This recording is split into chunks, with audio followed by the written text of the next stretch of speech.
Assalamu alaikum wa rahmatullahi wa barakatuh. Dans l'actualité, il s'est passé ça. Le débat embrase le pays. Débat ce matin, port du voile. Le débat sur le port du voile. Le débat sur le voile. Le débat impossible. Faut-il interdire le port du voile en France dans l'espace public? Depuis plusieurs semaines déjà, la question du voile agite les médias, dérange les élites jusqu'à résonner dans les plus hautes sphères politiques. Ce débat redondant devenant une spécialité française, il s'est particulièrement intensifié avec l'intervention à charge de grandes figures du gouvernement français, ce qui a eu comme conséquence directe d'installer un climat délétère terrible allant jusqu'à avoir des répercussions réelles, comme on a pu le voir récemment avec l'attentat de Bayonne. C'est donc l'occasion de répondre ensemble à quelques questions et accusations qui reviennent le plus souvent à propos de la question du voile. Premièrement, pourquoi porter le voile? La première des raisons pour lesquelles la femme musulmane porte le voile, c'est tout simplement parce que c'est une prescription religieuse, donc une pratique obligatoire pour toutes les femmes musulmanes. Parce que oui, c'est obligatoire en islam, et ce à l'unanimité des savants musulmans. Et on aura l'occasion de répondre comme il se doit à tous les prétendus contre-arguments à ce sujet dans la suite de cette vidéo. Il faut savoir ici, et c'est très important de le mentionner, qu'en islam, nous respectons les obligations religieuses comme elles sont mentionnées, sans rattacher l'application à la connaissance de la sagesse. C'est-à-dire que si on sait la sagesse qu'il y a derrière une obligation, eh bien tant mieux. Mais sinon, on l'applique quand même sans tergiverser. Donc la première et principale raison derrière le port du voile, c'est l'obligation divine. Ensuite, il est important de savoir en l'occurrence que le voile a énormément de sagesse. La principale de ces sagesses est de préserver la femme, de la protéger. Pas seulement du désir des hommes comme on entend souvent, mais du fait de la réduire à son enveloppe charnelle, ou à ce qu'elle est, plutôt qu'à ce qu'elle fait, au regard de la société dans son ensemble. Le hijab vient préserver la femme de tout cela. Car en vérité, il ne s'agit pas de soumission à l'homme, mais au contraire de transcendance de ses conceptions bestiales, libidineuses, et de protection contre la bassesse des pulsions animales humaines, afin de faire valoir ce que la femme a dans son cœur et dans son esprit, plutôt que son corps. C'est un vêtement de piété qui est davantage un moyen d'élever et de protéger la femme que de la soumettre à l'homme ou à ce qui est prétendu. Malheureusement, cette marque de pudeur volontaire est grandement combattue à coups d'arguments fallacieux et faussés, qu'on va déconstruire un par un ensemble dans cette vidéo. Le premier et peut-être principal argument de cette vindicte contre le voile, c'est bien évidemment la fameuse phrase « le voile n'existe pas » ou n'est jamais mentionné dans le Coran, qu'on entend sur tous les plateaux télé, les émissions, qu'on lit dans la presse, ou même dans certains ouvrages. Vous allez pouvoir me répondre, vous connaissez bien mieux que moi le Coran. Il me semble que le Coran n'impose à personne de porter le voile, n'impose à aucune femme de porter le voile. Je ne comprends donc pas pourquoi certains imams ou certains interprètes du Coran créent une obligation qui n'existe pas. Cette phrase, rabâchée et cuisinée à toutes les sauces comme l'argument ultime, est en vérité un sophisme. Un raisonnement absurde, basé notamment sur l'argument fallacieux du faux dilemme, qui consiste à faire croire qu'un problème donné n'a que deux solutions. Soit la chose est dans le Coran, et à ce moment-là elle est acceptée par les musulmans, soit elle ne l'est pas, donc elle est rejetée. Or, ceci est complètement faux. Et ça soulève même 4 problématiques qu'il est important de déconstruire pour comprendre à quel point ce sophisme répandu est en vérité totalement absurde. La première problématique, c'est limiter le droit musulman au Coran. Parce que oui, limiter ce qui est acceptable à ce qui est dans le Coran est totalement faux. Et cette phrase même, ça n'est pas dans le Coran donc ça n'existe pas, est une totale aberration. Ça dénote même d'une incompréhension profonde et d'une condescendance vis-à-vis de l'islam qui est parfois insupportable. En vérité, il est important de savoir que le droit musulman est beaucoup plus profond. Si le Coran est bel et bien une source et même principale de ce dernier, il n'en est qu'une parmi tant d'autres. Les musulmans sunnites, qui constituent à 90% la communauté musulmane, sont tous d'accord pour dire que les principales sources du droit musulman sont, premièrement, le Coran, qui est la parole d'Allah subhanahu wa ta'ala, la parole de Dieu. Deuxièmement, la sunna ou la tradition prophétique, ce qu'on appelle généralement le hadith, donc tous les faits et propos du prophète sallallahu alayhi wa sallam qui sont rapportés de lui. Troisièmement, le qiyas, l'analogie. Et enfin, quatrièmement, al-ijma', le consensus des savants et des références théologiques à une époque donnée. Donc ça, c'est les 4 bases fondamentales sur lesquelles tous les musulmans sont d'accord. Et à cela se rajoutent d'autres fondements, comme la parole des compagnons du prophète sallallahu alayhi wa sallam, l'intérêt général, ce qu'on appelle en arabe al-masalih al-mursala, etc., etc., qui arrivent jusqu'à 15 à 30 fondements en fonction des différentes écoles juridiques. D'ailleurs, justement, à tout cela s'ajoute le fait que la communauté musulmane est en consensus pour reconnaître 4 écoles juridiques qui sont les écoles fondamentales de droit en islam, à savoir l'école malikite, principalement présente en Afrique et en ancienne Andalousie, l'école chafirite, principalement présente en Égypte, au Moyen-Orient, en Afrique de l'Est et dans une partie de l'Asie, l'école hanafite, principalement présente en Asie, et enfin l'école hanbalite, présente dans la péninsule arabique. Ces 4 écoles de droit sont les références reconnues de tous les musulmans sunnites sans exception. Or, il y a consensus ijma' sur l'obligation du voile, et les 4 écoles sunnites se rejoignent toutes pour stipuler dans leurs ouvrages de référence que le voile est une obligation indéfectible pour la femme musulmane. À titre d'exemple, voici ce qu'on trouve dans leurs références respectives. Dans le Mukhtasar de l'imam Khalil, décédé en l'an 1365, qui est le livre de référence de l'école malikite, on trouve ce qui suit au chapitre de la nudité à couvrir, à la page 23, « Wa ma'a ajnabiyyin, ghayrul wajhi wal kaffayn » ce qui signifie « et la nudité de la femme qu'il est obligatoire de couvrir face à un homme étranger est tout son corps, sauf son visage et ses mains ».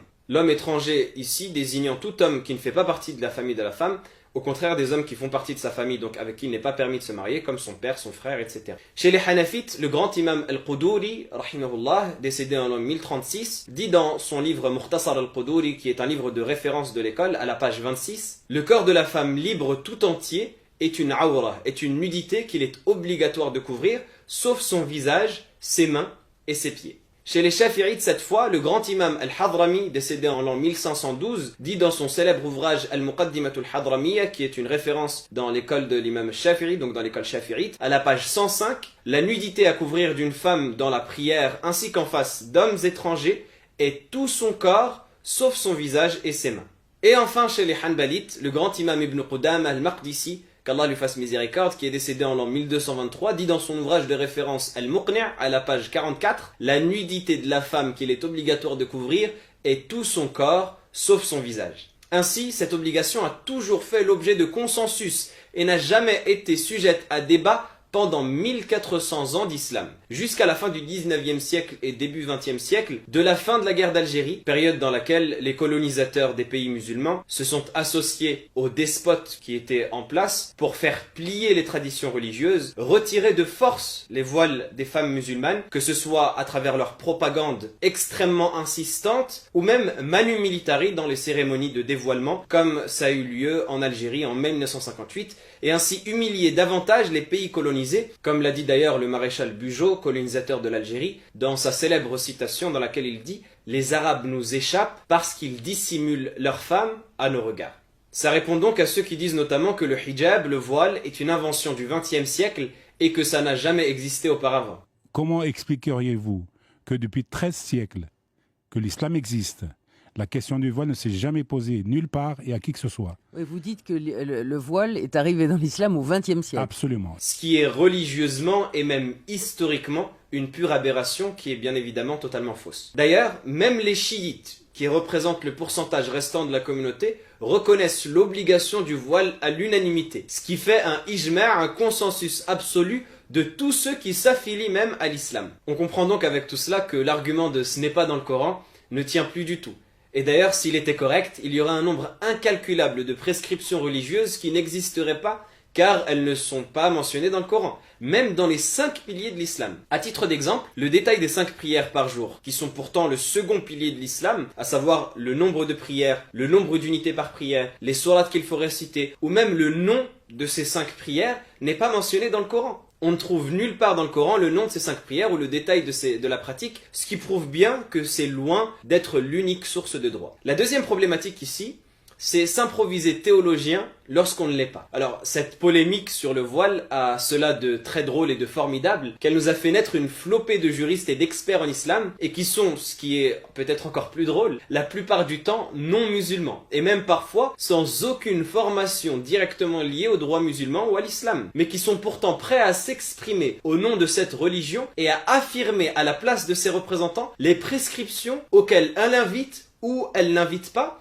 et ce qu'il y a dans cette religion et ce qui n'en fait pas partie. Et en vérité, il n'y a pas plus méprisant et même plus colonialiste comme mentalité que de prétendre pouvoir juger une religion alors qu'on ne l'a jamais étudiée et qu'on n'en fait absolument pas partie, ni même partie de ses références reconnues, peu importe si on a une maîtrise en histoire de l'islam ou autre formation approximative. Il ne suffit donc pas de lire le Coran pour prétendre comprendre le Coran, et encore moins l'analyser. Les musulmans ont des références qui n'ont pas attendu le 21e siècle, ni les journalistes sur les plateaux télévisés pour analyser le texte coranique, et qui sont, elles, reconnues à l'unanimité, encore une fois, au contraire de ceux qui essayent de réinterpréter à leur manière, sous quelque prétexte que ce soit, le texte coranique. Ces références datent des premiers siècles de l'Hégire jusqu'au siècle dans lequel on vit et s'inscrivent dans une cohérence et un patrimoine qui a été légué de génération en génération depuis l'époque du prophète sallallahu alayhi wa sallam, que la paix et les éloges soient sur lui. Il est donc totalement indécent de penser pouvoir effacer tout cet héritage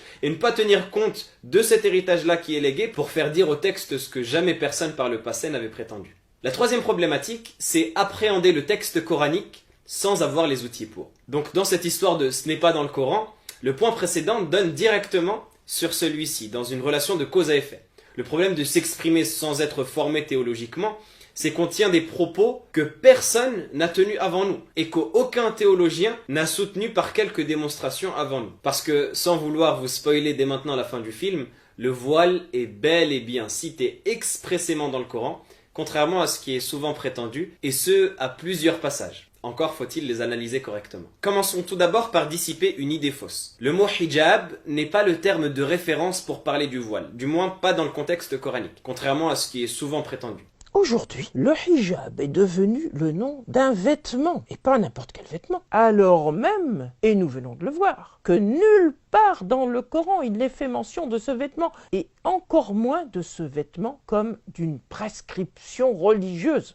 Le hijab en arabe, puisque c'est le mot par lequel les musulmans disent voile, ça signifie un rideau. En fait, le hijab, c'était un rideau qu'on plaçait dans une pièce pour séparer la partie des femmes de la partie des hommes. Puisqu'on ne peut pas mettre de rideau dans la rue pour séparer les voies publiques en deux, nous allons habiller les femmes d'un rideau. C'est ce qu'on appelle le hijab. Car en effet, le terme hijab de la racine hajaba désigne le simple fait de cacher, que ce soit par un voile ou par un rideau, comme dans le verset 53 de la sourate 33, وَإِذَا سَأَلْتُمُوهُنَّ مَتَاعًا فَاسْأَلُوهُنَّ مِنْ وَرَاءِ حِجَابٍ ذَلِكُمْ أَطْهَرُ لِقُلُوبِكُمْ وَقُلُوبِهِنَّ. Ce qui signifie, et si vous leur demandez, c'est-à-dire aux femmes du prophète sallallahu alayhi wa sallam, quelque objet, demandez-leur derrière un rideau, c'est plus pur pour vos cœurs et pour leur cœur. Ou même par un mur, comme dans la sourate 7, verset 46, وَبَيْنَهُمَا حِجَابٌ وَعَلَى الْأَعْرَافِ رِجَالٌ يَعْرِفُونَ كُلًّا بِسِيمَاهُمْ. Ce qui signifie, et entre les deux, les gens du paradis et les gens de l'enfer, il y aura un mur, hijab. Donc discutailler à propos du sens du mot hijab est un faux débat parce que ce n'est même pas le terme de référence coranique qui désigne le voile. Le terme coranique utilisé pour parler du voile, c'est le terme khimar, qui est cité dans le verset 31 de la sourate 24, où Allah subhanahu wa ta'ala nous dit وَقُلْ لِلْمُؤْمِنَاتِ يَغْضُضْنَ مِنْ أَبْصَارِهِنَّ وَيَحْفَظْنَ فُرُوجَهُنَّ وَلَا يُبْدِينَ زِينَتَهُنَّ إِلَّا مَا ظَهَرَ مِنْهَا وَلْيَضْرِبْنَ بِخُمُرِهِنَّ عَلَى جُيُوبِهِنَّ. Ce qui signifie, et dit aux croyantes de baisser leur regard et de garder leur chasteté et de ne montrer de leurs atouts que ce qui en paraît, et qu'elles rabattent leur voile, leur khimar, sur leur poitrine. Et l'imam Tahir ibn Ashur, rahimahullah, qui est un grand savant malikite, qui est décédé en l'an 1973, une référence absolue dans l'exégèse coranique reconnue à l'unanimité de la communauté parmi les savants contemporains, et qui était le recteur de la célèbre université Zaytouna en Tunisie, nous explique dans son célèbre exégèse At-Tahrir wa At-Tanwir le sens de ce mot khimar en disant « Le khimar est un vêtement que la femme met sur sa tête pour couvrir ses cheveux, son cou et ses oreilles. Les femmes avant l'islam avaient l'habitude de laisser pendre leur khimar derrière leur dos, comme faisaient les femmes nabatéennes. Ainsi, la gorge, le cou et les oreilles étaient découvertes, et c'est pour cela qu'on leur a ordonné, ce qui est mentionné dans la parole d'Allah subhanahu wa ta'ala le Très-Haut, qu'elles rabattent leur voile, leur khimar, sur leur poitrine, devant elles. Rabattre ici signifie placer fermement. Fin de citation.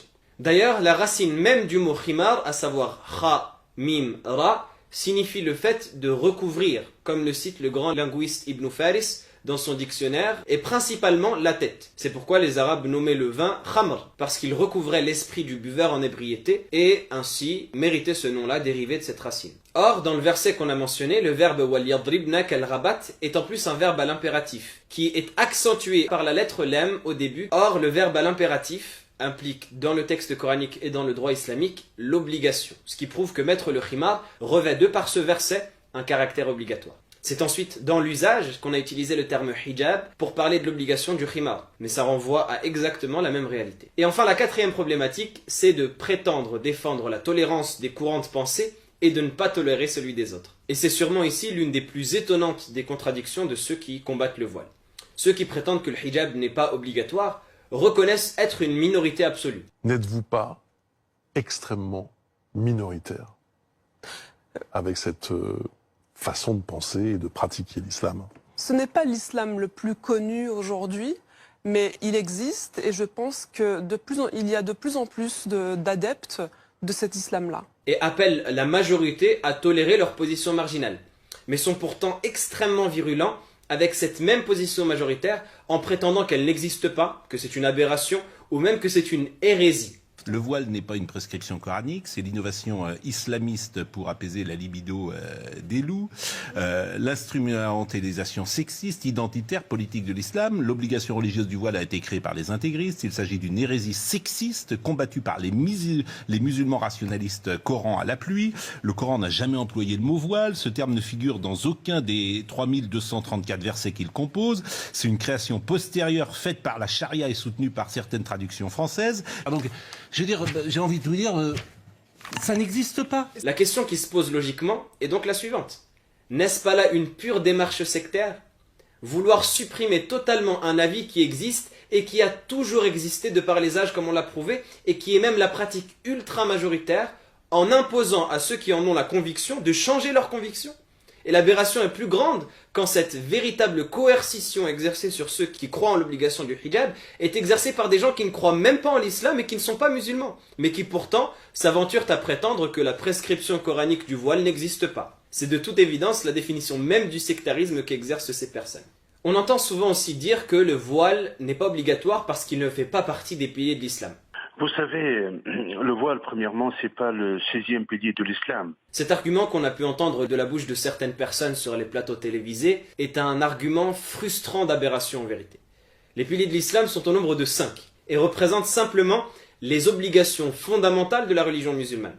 Mais les obligations religieuses dans leur ensemble se comptent par centaines et dépassent largement le cadre de ces 5 piliers. Si on limitait d'ailleurs toute la religion aux 5 piliers, il ne resterait plus aucune obligation en dehors de cela, et ce serait tout autant possible de dire par exemple, être bon envers ses parents, envers son voisin, envers son prochain, n'est pas obligatoire car ça ne fait pas partie des 5 piliers, ce qui est totalement aberrant bien évidemment. Parmi les choses qu'on entend également, de dire le voile est cité, mais il est soumis à plusieurs interprétations. Les plus honnêtes d'entre les détracteurs pourront nous dire le voile existe effectivement, mais il y a plusieurs interprétations. Certains vont dire que ça ne concerne que les femmes du prophète sallallahu alayhi wa sallam. Théologiquement, il a en partie tort, puisqu'il ne s'agissait pas des femmes, mais il s'agissait des femmes du prophète, pour être très précis.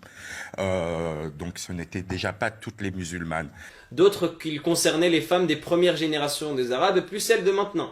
D'autres encore que c'était une simple tradition culturelle et non pas une obligation religieuse. Et l'argument fondamental qui répond à toutes ces personnes est le même que le précédent. Parmi les principes de notre religion, il y a ce qu'on appelle le consensus, al-ijma'. C'est un véritable rempart à toutes les interprétations farfelues qui pourraient survenir par la suite. Donc c'est le consensus de tous les savants durant ces 1400 ans d'héritage scientifique islamique qui fait foi ici. Et si c'était si facile que cela, on pourrait interpréter toutes les pratiques religieuses comme étant propres au prophète sallallahu alayhi wa sallam, à ses épouses, à ses compagnons, aux premières générations, uniquement des traditions culturelles ou autres que cela, et ainsi ne plus du tout avoir d'islam. Parmi les choses qu'on entend souvent également, le voile est une hérésie sexiste et une soumission à l'homme. Cette prétention est une aberration à la fois sur le plan logique et sur le plan historique, et nous allons démontrer cela rapidement si Allah subhanahu wa ta'ala le permet. Tout d'abord, sur le plan logique, dans cette prétention, la véritable liberté de la femme, c'est logiquement de la laisser décider ce qu'elle veut porter. Imposer à la femme de retirer un vêtement qu'elle a délibérément choisi de porter, ce n'est plus lutter pour sa liberté, c'est au contraire la lui retirer et lutter pour son enfermement. Et qu'est-ce qu'il y a de plus sexiste et oppressant? Imposer à une femme de se dévêtir et de s'habiller comme on lui impose? Ou qu'elle fasse elle-même le choix de se couvrir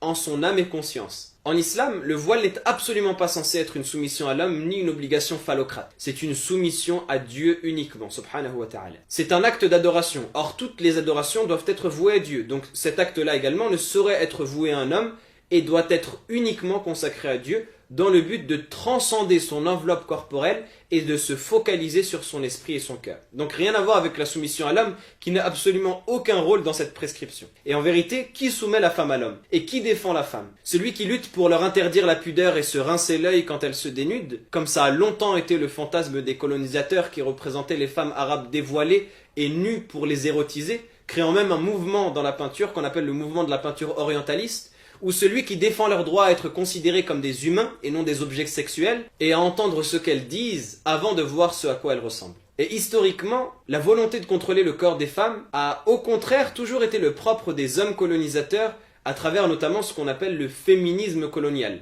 qui va tendre à légitimer la supériorité du modèle occidental contre un islam prétendu barbare et violent dans les pays colonisés. On a cité précédemment la phrase du maréchal Bugeaud en Algérie, on peut citer également Gautier, professeur à l'université d'Alger à l'époque de la colonie, qui écrivait en 1931 dans son ouvrage Mœurs et coutumes des musulmans à la page 42 « Nous sommes pleins de pitié pour les femmes musulmanes cloîtrées et tyrannisées, leur émancipation nous paraît un devoir d'humanité, une loi du progrès. » Le même mécanisme raciste et colonialiste opère aujourd'hui avec ces hommes qui veulent imposer à la femme de retirer son voile, même sous la menace et en légitimant les agressions.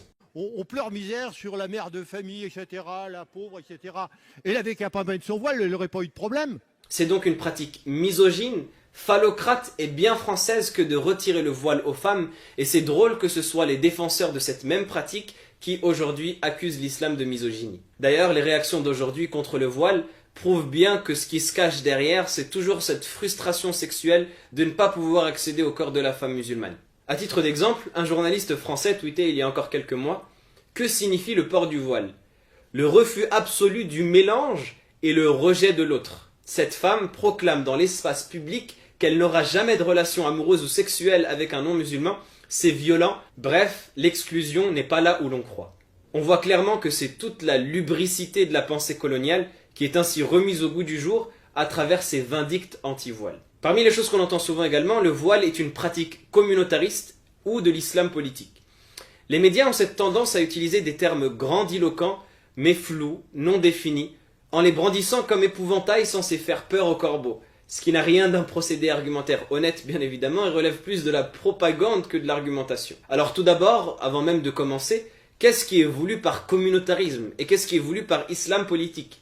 Quelles sont les définitions claires de ces notions afin de pouvoir en débattre? À quoi est-ce que cela renvoie directement? C'est cela les questions qu'on pose. Donc si l'on veut dire par communautarisme que l'islam est une religion qui impose des prescriptions et transpose ces prescriptions-là sur le quotidien de ceux qui y croient, comme c'est le cas pour le voile, alors soit, bien évidemment, mais à ce moment-là, toutes les religions sont communautaristes. Et j'irai même encore plus loin en disant que toutes les convictions tendraient même à l'être. Être vegan, par exemple, serait être communautariste, selon cette définition. Et si l'on veut dire par islam politique, le fait que l'islam est une religion complète, qui a une législation, un système réglementé, une pratique définie, alors soit également. Mais c'est ce en quoi croient tous les musulmans, sans aucune exception. Ce qui ferait donc de tous les musulmans des porte-étendards de l'islam politique. Et c'est même en vérité la conviction de tout religieux, des juifs, des chrétiens, des sikhs, etc., qui ont tous une législation à respecter en laquelle ils croient. Mais la vérité, c'est que ni le terme communautariste, ni le terme islam politique ne renvoient à des concepts réellement définis, raison pour laquelle ils ont été décriés et critiqués par un grand nombre de chercheurs et de sociologues qui se sont exprimés à ce sujet. C'est plutôt des zones grises qu'on utilise pour discréditer un peu tout ce qui nous dérange, sans trop se fatiguer à apporter des arguments scientifiques logiques, et qui laissent cours à tous les glissements sémantiques pour couvrir petit à petit un panel de plus en plus large de cette communauté qui nous gêne particulièrement, à savoir la communauté des musulmans. Également, parmi les choses qu'on entend, des femmes se battent dans d'autres pays et dans certaines cités françaises pour retirer le voile.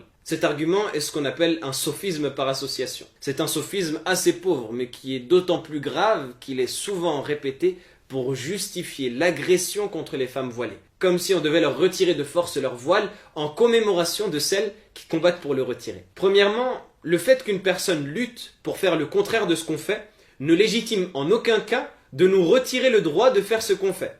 Si dans un pays donné, une population lutte pour lever l'interdiction par exemple d'avoir plus d'un enfant par famille, ça ne doit pas me faire culpabiliser moi parce que je ne souhaite pas avoir d'enfant pour le moment. Ce serait une chose absolument absurde. Ensuite, en aucun cas, une femme qui porte le voile ne l'impose à qui que ce soit par sa propre pratique. Donc invoquer le combat de celle à qui on impose de porter le voile est hors de propos. La femme musulmane qui porte le voile, personne ne le lui impose et elle ne l'impose elle-même à personne. Et le fantasme des grands frères ou des parents qui battraient leur sœur ou leur fille pour porter le voile est un fantasme qui est totalement irréel. Vous dites que vous n'avez subi aucune pression, je vous crois complètement. Est-ce que vous n'avez pas le sentiment quand même que justement c'est pas le cas, notamment dans les quartiers, où là il y a une vraie pression sur les filles, sur les jeunes filles, pour qu'elles... dans les quartiers. Et ça n'existe pas. À la bonne personne. Et ça n'existe pas. Mais pas du tout. En fait, il y a aucune, vous pouvez dire dans les quartiers, il y a aucune jeune fille qui subit une pression de sa famille, de son père, de ses frères. Dans le quartier et du quartier. Ça n'existe pas. D'ailleurs, les chiffres prouvent le contraire. Même dans l'étude publiée par l'Institut Montaigne, seuls 6% des femmes qui portent le voile prétendent le porter par contrainte. Ce qui nous donne, selon cette étude, 94% des femmes qui le portent de leur plein gré, ce qui décrédibilise fortement la légende qui veut que toutes les femmes seraient forcées à porter le voile. À ce sujet, la chercheuse Nassira Guérif Souilamas, professeure à l'université Paris 8, dit même, comme cité dans le magazine Slate, « On a transformé un fantasme en une règle intangible, en considérant que s'il y a des femmes forcées de porter le voile, toutes le sont. Ce qui a été observé dans ces enquêtes qualitatives a souvent été conforté. La majorité des femmes qui se voilent le font librement, le reste, c'est du fantasme. La vérité, au contraire, c'est que, dans le cas français, le nombre de jeunes femmes qui se plaignent que leurs parents leur interdisent de porter le voile, les empêchent de le porter librement, ou même les menacent si elles le portent, est largement plus important que celles qui sont forcées de le porter. À ce sujet, Julien Bauger, doctorant en sciences politiques de l'université de Picardie, nous dit « Les parents des jeunes femmes dont j'ai pu étudier les carrières de voilement étaient souvent très réticents à l'égard du choix de leur fille, parfois jusqu'à s'y opposer explicitement. En général, ils essayaient plutôt de les dissuader car ils ont peur pour la réussite scolaire et sociale de leur enfant ou pour sa tranquillité, voire sa sécurité. Je reçois d'ailleurs moi-même à titre personnel des centaines de questions à ce sujet de jeunes filles qui veulent porter le voile mais qui se heurtent à des refus parfois violents de leur famille. À titre d'exemple, voici un message que j'ai reçu il y a encore quelques jours.